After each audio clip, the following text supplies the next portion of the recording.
Okay, so one of our first topics, or our first topic of the day, is going to be um, the film that just premiered this last weekend, and that was Dungeons and Dragons.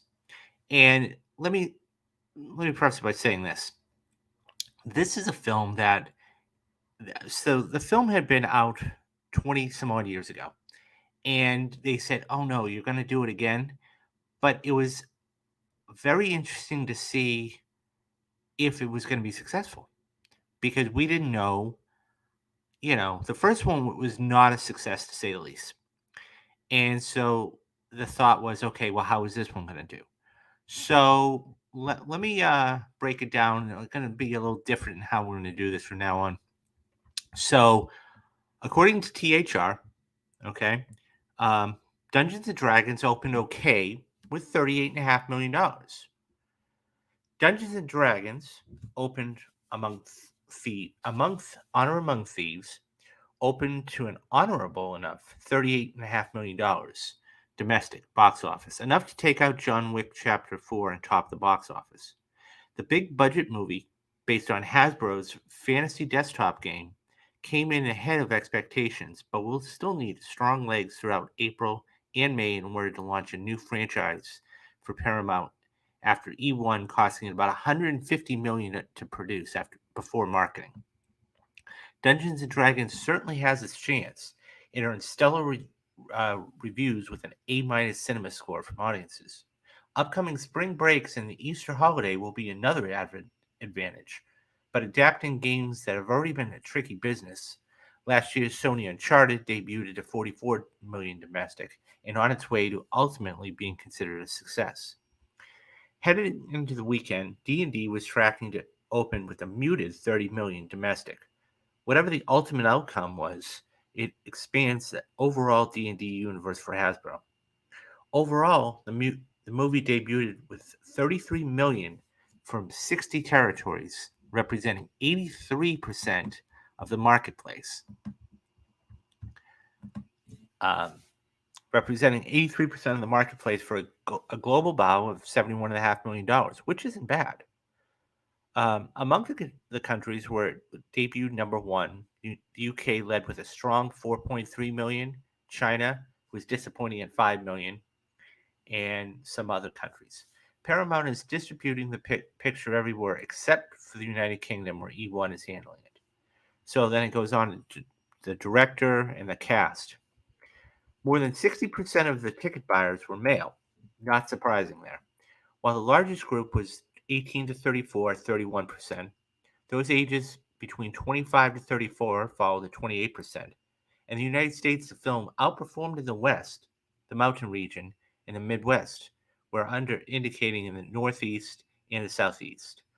D&D's overall index in Western Canada.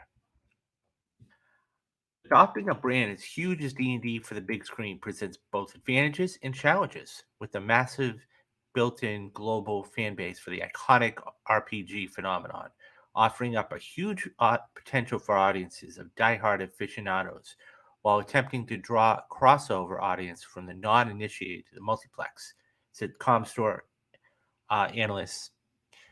The good news is that the fantastic reviews and a solid in-theater experience will likely result in long-term playability. Um, so then it goes on to say what happened. Um, so let's see. Warner Brothers and DC Shazam finished at sixth with 4.7. John Wick, which finished number one last week, fell 62% to $28 million in its second outing, which is not bad. Really, for that debut, it's not bad. At the foreign box office, it took in another 35 million from 75 countries, and it goes down the list. So let's talk about this real quick because I think it's important. The fact is that you have a franchise.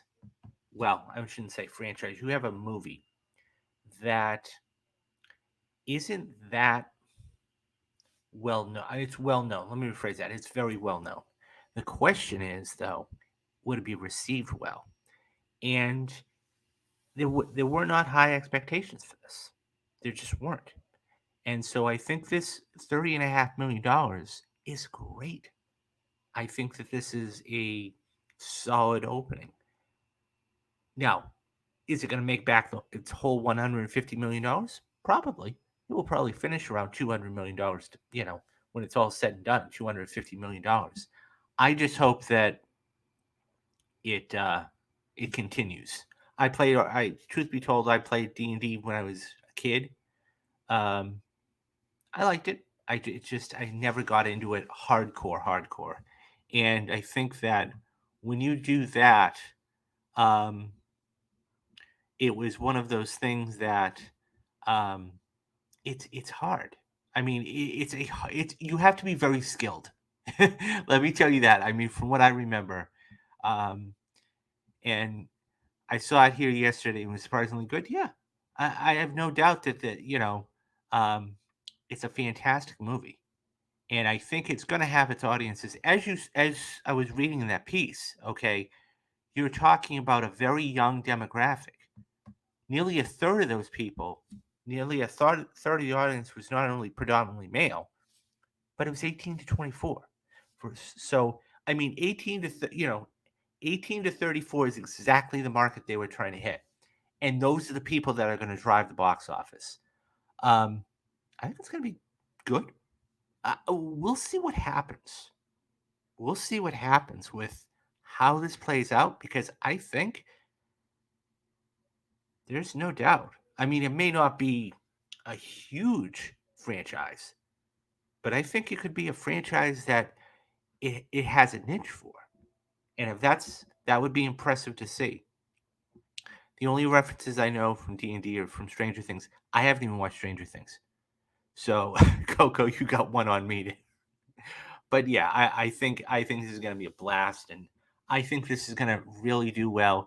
It's going to be interesting to see what it does next week because we got a ton of great stuff, and I'll get to that stuff later on the show.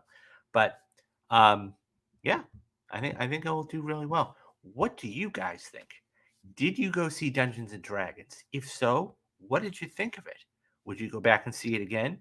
Did you play Dungeons and Dragons, or are you in a D&D group now? Leave your thoughts down in the comments, and I'll get back to everybody.